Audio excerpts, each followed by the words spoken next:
Hello, मी अर्चना. गोष्टी वेल्हाळ अर्चना. आजची जी कथा आहे ना, ती एका माणसाची आहे आणि त्याच्या प्राणीप्रेमाची आहे बरं का.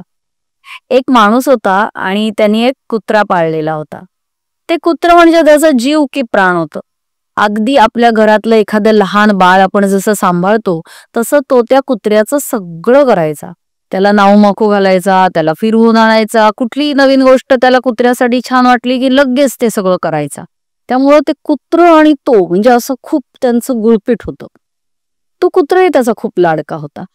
एकदा काय झालं, कोणीतरी या माणसाला सांगितलं की कुत्र्यांसाठी कॉड लिव्हर ऑइलचं जे औषध असतं ना, ते खूप चांगलं असतं. झालं, आपल्या कुत्र्यासाठी काहीतरी चांगलंय म्हटल्यानंतर हा तो आधी घेणारच. त्यामुळे त्यांनी एवढी मोठी कॉड लिव्हर ऑइलची बाटली घेऊन आला तो. आणि आता ती त्या कुत्र्याला आपण रोज द्यायची असं त्यांनी ठरवलं.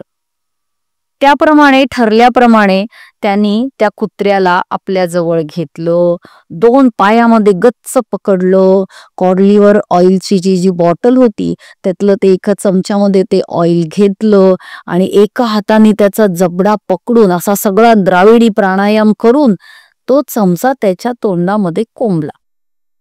झालं, हे नित्य नेमाने सुरू झालं.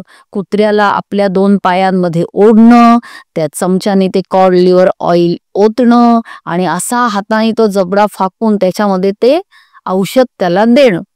ह्या सगळ्या गोष्टींमध्ये तो एक कुत्र जे होतं ते भयंकर धांगडधिंग करायचं. ते हातपाय झाडायचं, आरडाओरडा करायचं, शेपूट हलवायचं, मान हलवायचं आणि त्या मालकाला अगदी नको नको करून सोडत होतं. पण ते कुत्र्याला ते औषध द्यायचंच. या एकाच गोष्टीने पछाडलेला हा माणूस ते कसं ना कसं करून ते कुत्र्याला ते औषध तो द्यायचाच. एकदा काय झालं, या सगळ्या झटापटीमध्ये त्या कुत्र्याने असं जोरात पाय त्या मालकावरती मारला आणि तो त्या हातामधून निसटला तर ती जी बाटली होती ती खाली पडली, ते औषध खाली पडलं, तो चमचा खाली पडला आणि ते सगळं जमिनीवरती सांडलं. 2 मिनिटं तो मालक एकदम हक्काबक्का झाला, अरे हे काय झालं. पण सगळ्यात मज्जेची गोष्ट ही पुढेच झाली. त्यांनी बघितलं तो कुत्रा मस्तपैकी ऐटीत पुढे आला आणि त्यांनी जिभेनी ते जे सगळं सांडलेलं होतं त्याचा चट्टा मट्टा करून टाकला. अगदी तेवढंच नाही तर त्या चमच्याला लागलेलं ते जे ऑइलचे कण होते, ते जे लिक्विड होतं ते सुद्धा त्यांनी पूर्णपणे संपवून टाकलं. आणि मग मालकाच्या लक्षात आलं की अरे, या कुत्र्याला हे कॉड लिव्हर ऑइल आवडत नाही असं जे आपल्याला वाटत होतं तर तसं तर काही नाहीये. त्याला काय आवडत नाहीये तर आपण ज्या पद्धतीनं त्याला ते औषध पाचतोय.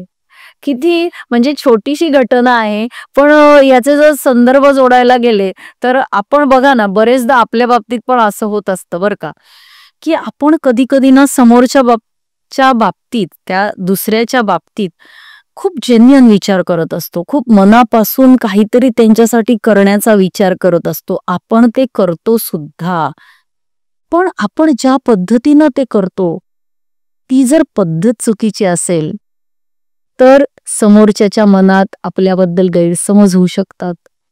कदाचित समोरचा माणूस दुखावला पण जातो, त्याचा इगो हर्ट होऊ शकतो आणि तो कधी कधी आपल्याबद्दल चुकीचे ग्रह सुद्धा करू शकतो.